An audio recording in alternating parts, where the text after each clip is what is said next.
for the Future of Technology and International Development, Rockefeller Foundation Global Business Network, a member of the Monitor Group. This report was produced by the Rockefeller Foundation and Global Business Network, May of 2010.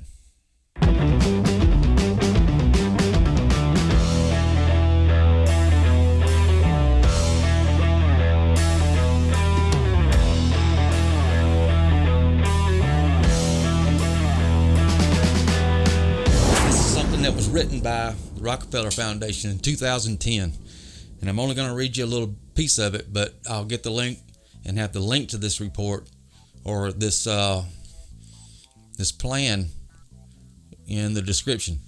This was written as if they were seeing it from the year 2030, after they have successfully destroyed the sovereignty of every country and put everybody into a one world government. This is looking back. The scenario narratives, they call it lockstep, LOCKSTEP. A world of tighter top-down government control and more authoritarian leadership with limited innovation and growing citizen pushback. Keep in mind, they're looking back at it. In 2012, the pandemic that the world had been anticipating for years finally hit. Unlike 2009's H1N1, this new influenza strain, or originating from wild geese, was extremely virulent and deadly. Even the most pandemic-prepared nations were quickly overwhelmed when the virus streaked around the world, infecting nearly 20% of the global population and killing 8 million in just 7 months. The majority of them healthy young adults.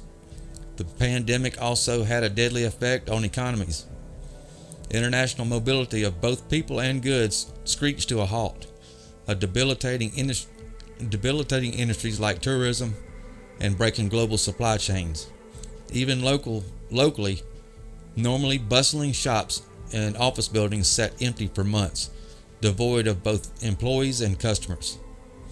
The pandemic blanketed the planet. Though disproportionate numbers died in Africa, Southeast Asia, and Central America, where the virus spread like wildfire in the absence of official containment protocols. But even in developed countries, containment was a challenge. The United States' initial policy of strongly discouraging citizens from flying proved deadly in its leniency, accelerating the spread of the virus not just within the U.S. but across the borders. However, a few countries did fare better. China in particular. We saw that. Government's quick enforcement of mandatory quarantine for all citizens, as well as its instant and near hermetic sealing off of all borders, saved millions of lives, stopping the spread of the virus far earlier than any other countries, enabling a swifter post-pandemic recovery. China's government was not the only one that took extreme measures to protect its citizens from risk and exposure. During the pandemic, national leaders around the world flexed their authority and imposed airtight rules and restrictions, from the mandatory wearing of face masks to body temperature checks at the entries to communal spaces like train stations and supermarkets. This was written in 2010. Even after the pandemic faded, this more authoritarian control and oversight of citizens and their activities stuck and even intensified. In order to protect themselves from the spread of increasingly global problems, from pandemics to transnational terrorism, the environmental crisis, and rising poverty, leaders around the world took a firmer grip on power. It's a whole freaking write-up.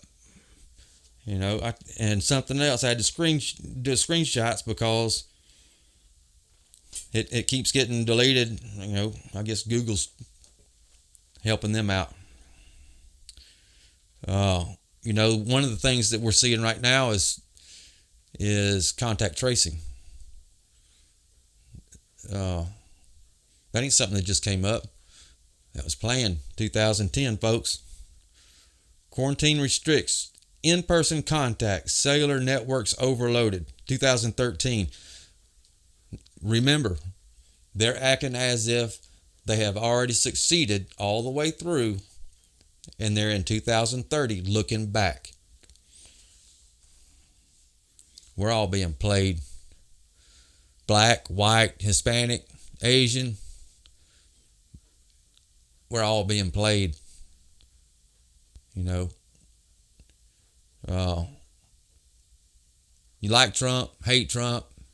I don't care, but one thing I will tell you is Trump is against every bit of this.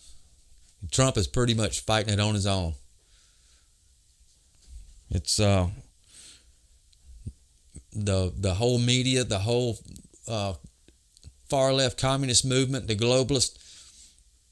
That man Trump's got some balls, and he's fighting to try to maintain the sovereignty of the United States and the freedoms that we have, or what we have left. If you want to be free, if you want to stay free, if you want to have some kind of a free life for your children and grandchildren, and other generations, start thinking. Use your head. God gave everybody a brain to think. Gave you a gut check. What does your gut tell you? Stop listening to all these politicians and the news media telling you to hate Trump, hate Trump, hate Trump. Trump's a racist. Trump was never a racist until he announced he was running for president. Up until then, rappers rapped songs about him. You know, everybody looked towards Trump as their inspiration to what they wanted to be like. And that wasn't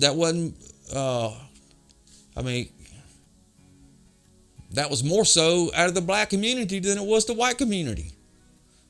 And then all of a sudden the Democrat Party said he's a racist. Boom. Now everybody says he's racist. I'm telling you, everybody's being used. Everybody's being played. But nobody more than the black community. They are using you like suckers. Everybody needs to think. Y'all take care.